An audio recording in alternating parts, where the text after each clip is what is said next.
Bismillahirrahmanirrahim. Welcome, dear students, to the platform of Quanta Publisher. This is lecture series Teach Yourself. Dear students, आज हमारा topic है about Gauss's law for and point charges. याद होगा आपको कि last lecture में हमने electric flux find out किया था किस तरह की डिस्ट्रीब्यूशन के लिए। ये ऊपर मैं डायग्राम दिखाता हूँ आपको जी। तो हमने last time electric flux find out किया था सिंगल पॉइंट चार्ज की वजह से, जो कि पॉइंट चार्ज ओरिजिन पर मौजूद था। उसकी वजह से किसी भी स्फेरिकल ऑब्जेक्ट के आउटसाइड जो फ्लक्स प्रोड्यूस हो रहा है, उस फ्लक्स की इक्वेशन हमने लिखी थी और उस इक्वेशन को कुछ इस अंदाज में हमने लिखा था कि फ्लक्स जो है वो बराबर किसके होता है, one by epsilon naught times the charge enclosed by that surface. क्योंकि ओरिजिन के ऊपर सिंगल एक ही चार्ज मौजूद था, तो यहाँ पर आपने उस चार्ज का मैग्नीट्यूड लिखना है। लेकिन अब आज डियर स्टूडेंट्स हम इस कंसेप्ट को थोड़ा सा एक्सटेंड करेंगे।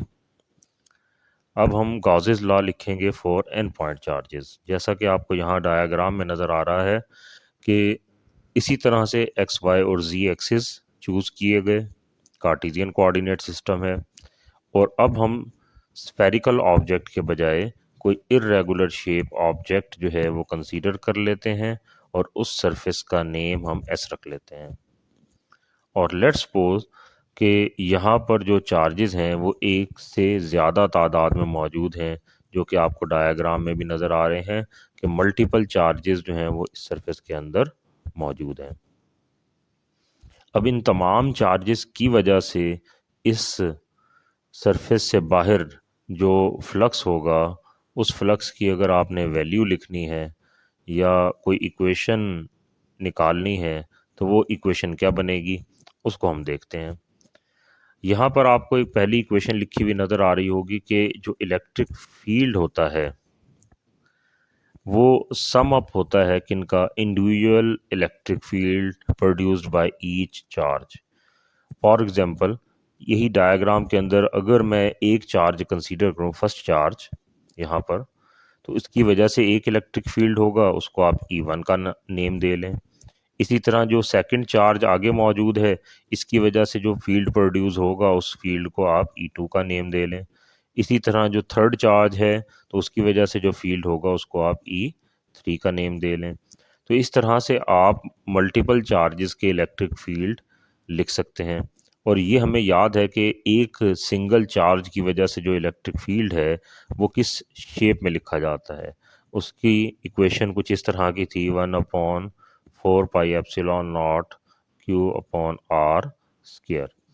तो एक सिंगल चार्ज की वजह से इलेक्ट्रिक फील्ड कुछ इस शक्ल में लिखा जाता है।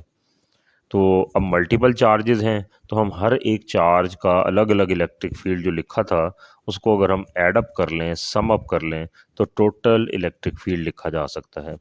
जो कि यहाँ फर्स्ट इक्वेशन में आपको लिखा हुआ नज़र भी आ रहा है कि यहाँ पर जो टोटल इलेक्ट्रिक फील्ड है लेफ्ट साइड पर, is the summation I is equal to 1 to n into E I. अब I जो है ये एक वेरिएबल है जो कि वेरी कर रहा है फ्रॉम 1 to n। तो इस तरह से हम मल्टीपल चार्जेस के इलेक्ट्रिक फील्ड को समीशन की शक्ल में लिख सकते हैं। अब हम जनरल डेफिनेशन के ऊपर आ जाएं, जो लास्ट लेक्चर में भी हमने देखी थी कि ये जो इक्वेशन है टोटल इलेक्ट्रिक फ्लक्स की, वो कुछ ऐसे लिखी जाती है, total electric flux is equal to integral over that surface.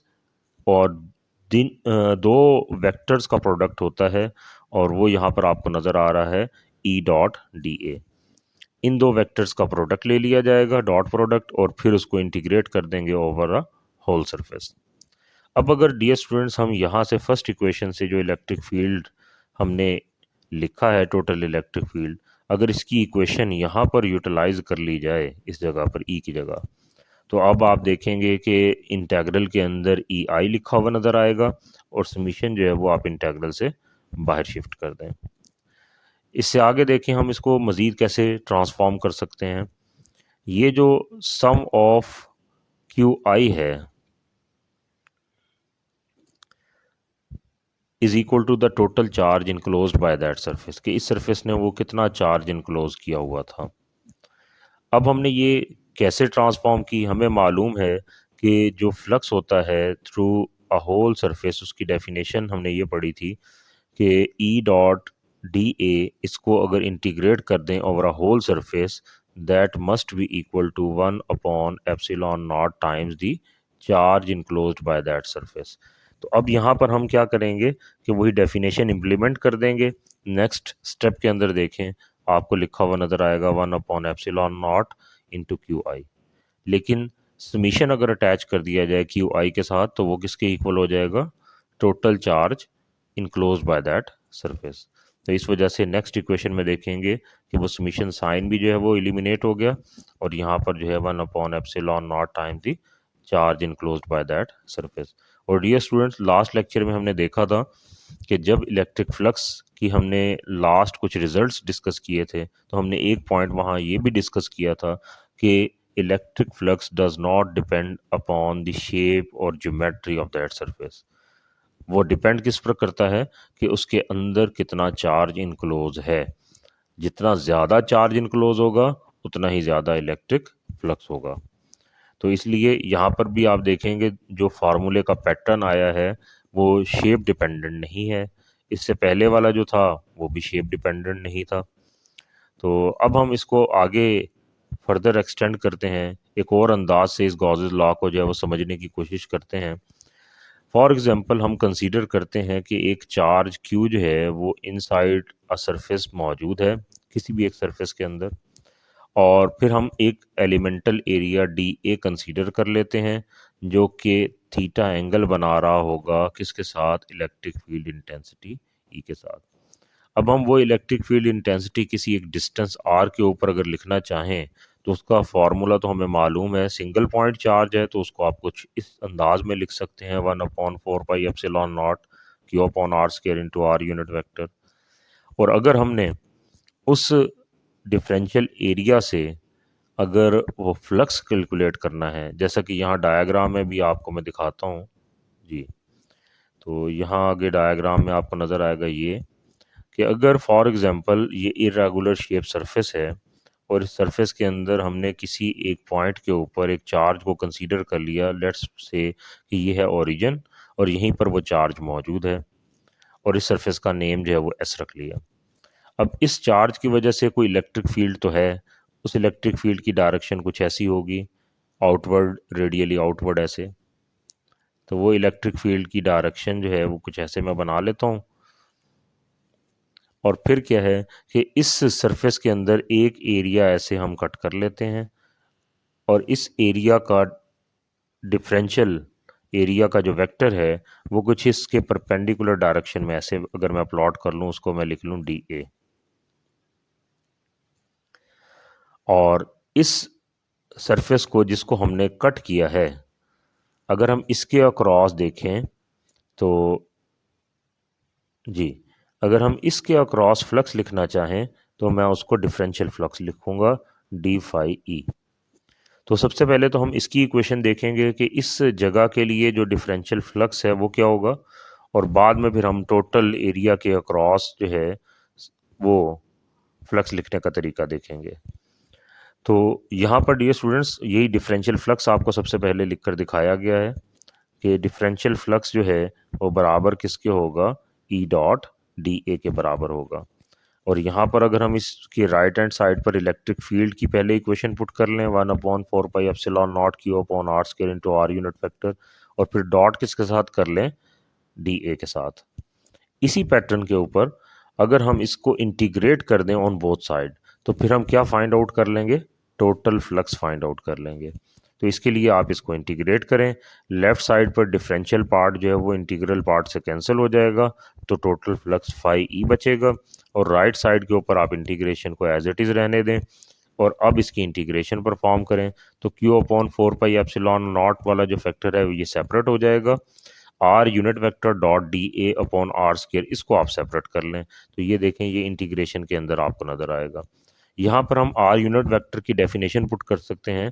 Are unit vector आपको मालूम है किसके बराबर था, R vector upon its magnitude. तो अगर आप ये पुट करते हैं तो राइट हैंड साइड के ऊपर देखें, न्यूमरेटर में आपको R vector dot D A नज़र आएगा और डिनोमिनेटर के अंदर जो है वो आर क्यूब नज़र आएगा। तो अब ये एक डेफिनेशन बन गई, ये इंटीग्रल वाला जो पार्ट है ये बेसिकली सॉलिड एंगल की एक डेफिनेशन है। इसको हम यहाँ देखते हैं कि ये क्या चीज़ है। तो यहाँ देखें कि आपको कुछ लिखा हुआ एक डेफिनेशन नज़र आ रही है कि फ्रॉम पॉइंट ओ, जो कि ओरिजिन था इस डायग्राम में मैंने आपको पहले भी दिखाया, draw a conical meeting at the boundary of R dot D A upon R cube. यानी कि वो जो हमने ऊपर एरिया कट किया था उसका वेक्टर एरिया क्या था वहाँ पर डी ए, और जाहिर सी बात है ओरिजिन से वो चार्ज जो यहाँ तक आ रहा था एट डिस्टेंस आर मौजूद है। तो हम इसको कुछ इस अंदाज में लिख सकते हैं कि अगर हम इसको यहाँ पर आर वेक्टर लिखें, आर वेक्टर की डायरेक्शन भी ये आ गई और डी ए की डायरेक्शन भी ये आ गई, तो इनका यहाँ पर आप डॉट प्रोडक्ट ले लेंगे न्यूमरेटर में, अपॉन आर क्यूब आ जाएगा। तो ये जो बेसिकली एक बाउंड्री बन गई थी, ये वाली जो बाउंड्री है, ये क्या इसकी कॉनिकल मीटिंग आपने बनानी है। यहाँ पर इस पॉइंट को देखें, मैं यहाँ पर अगर कनेक्ट कर दूं और इसको यहाँ कनेक्ट कर दूं तो इट बिकम्स अ कोन। अब आपने क्या करना है, इस कोन के अंदर एक और आपने draw a sphere of unit radius with centre at O. अब ये जहन में रहे कि यहाँ पर आपने सेंटर यही रखना है और आपने यूनिट रेडियस का एक और स्फीयर इसके अंदर ड्रॉ करना है। अगर आप वो ड्रॉ करें यहाँ पर तो ये डायग्राम में भी देखें आपको अंदर बना हुआ नज़र आ रहा होगा ये, कि यहाँ पर ये हमने एक यूनिट रेडियस लोकेशन के ऊपर एक और स्फीयर जो है वो ड्रॉ कर लिया। तो ये जो एंगल यहाँ पर कॉनिकल मीटिंग जो एंगल बन रहा है, that angle is known as the solid angle. अब यहाँ पर आप देखें नेक्स्ट आगे जो है इसी के बारे में लिखा हुआ है फर्दर कि the area cut by the cone of the surface of the sphere of unit radius is D omega and D omega is known as the solid angle. जो भी मैं बात कर रहा था कि जो यूनिट रेडियस वाला जो एरिया होगा वो जो एंगल बनाएगा at origin, that angle is known as the solid angle. तो अब हम सिमेट्री से क्या डिसाइड करेंगे कि दो कोन्स हैं, एक स्मॉल कोन है जिसका ओरिजिन से जो डिस्टेंस है वो यूनिट रेडियस है, आर इक्वल टू 1 होगा, और एक बड़ी कोन मौजूद है और उसका जो एरिया है वो यहाँ पर हमने चूज़ किया था, दैट इज़ डी ए, और यहाँ तक जो उसका डिस्टेंस है उसको आर यूनिट वेक्टर से डिनोट किया था, और आर यूनिट वेक्टर आपको मालूम है बराबर होता है R vector upon its magnitude. तो अगर हम इनका रेशो ले लें इन दो कोन्स का, वो कुछ ऐसे लिया जाएगा कि जो स्मॉल कोन है वो चूंकि एंगल बनाएगी डी ओमेगा और उसका जो रेडियस होगा वो यूनिट रेडियस था तो 1 का स्केयर कर दें, इन दो का रेशो ले लें, is equal to right hand side के ऊपर आपने करना क्या है कि डी ए और आर यूनिट वेक्टर जो है उनका डॉट प्रोडक्ट ले लें, वो एरिया बन जाएगा, और divided by its radius from the origin R उसका आप स्केयर कर लें, तो दोनों का रेशियो जो है वो इक्वल होगा। तो from this definition D omega आपके पास क्या आ गया, डी ए डॉट, अगर हम आर यूनिट वेक्टर की जगह क्या रिप्लेस कर दें, आर वेक्टर प्लेस कर दें तो डिनोमिनेटर में आर क्यूब हो जाएगा। तो ये जो ऊपर हमने इक्वेशन लिखी थी ये वाली जो इक्वेशन, तो इसमें राइट साइड पर आपको लास्ट में यही फैक्टर नज़र आ रहा था कि दो वेक्टर्स का डॉट प्रोडक्ट है और आर क्यूब नज़र आ रहा था।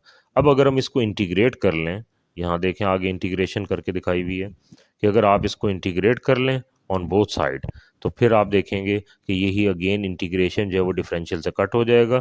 तो ये किसकी डेफिनेशन बन जाएगी, सॉलिड एंगल की।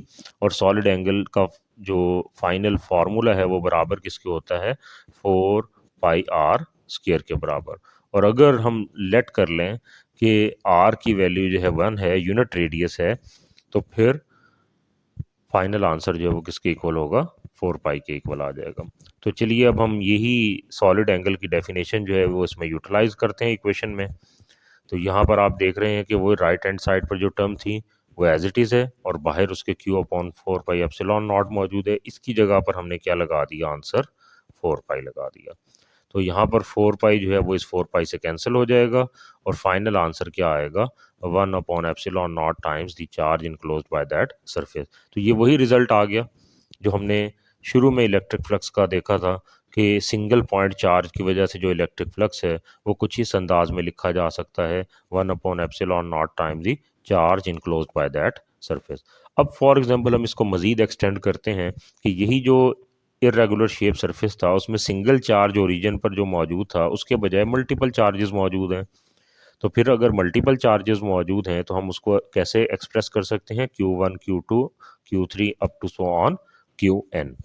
तो फिर टोटल फ्लक्स जो है वो कैसे लिखा जाएगा, आपने इंडिविजुअल इलेक्ट्रिक फ्लक्सेस को ऐड कर देना है। तो पहले आप देखेंगे Q1/ε0, फिर उसके बाद Q2/ε0, फिर Q3/ε0 और आखिर में क्या आ जाएगा, Qn/ε0। 1/ε0 जो है वो कांस्टेंट है, इसको बाहर निकाल लें, सब में कॉमन नज़र आ रहा है, और ब्रैकेट में जो है वो चार्जेस को ऐड अप कर लें। और अगर इस ब्रैकेटेड पार्ट को देखें तो ये किसके इक्वल हो जाएगा, total charge enclosed by that surface. तो डियर स्टूडेंट्स, इस तरीके से हम इन डायग्राम से अंडरस्टैंड कर सकते हैं। ये जो है for the single point charge के हवाले से इलेक्ट्रिक फ्लक्स बता रहा था, और ये जो है वो किसके हवाले से बताएगा, मल्टीपल चार्ज पार्टिकल्स के हवाले से प्रेजेंट इन दैट सरफेस। तो यहाँ से फाइनल रिजल्ट हमारे पास ये आया कि जो टोटल फ्लक्स होगा through any surface that is equal to integral over that area over that surface into E dot D A. और राइट साइड पर क्या आएगा, 1/ε0 time the charge enclosed by that surface. Thanks for watching. We will meet in the next lecture.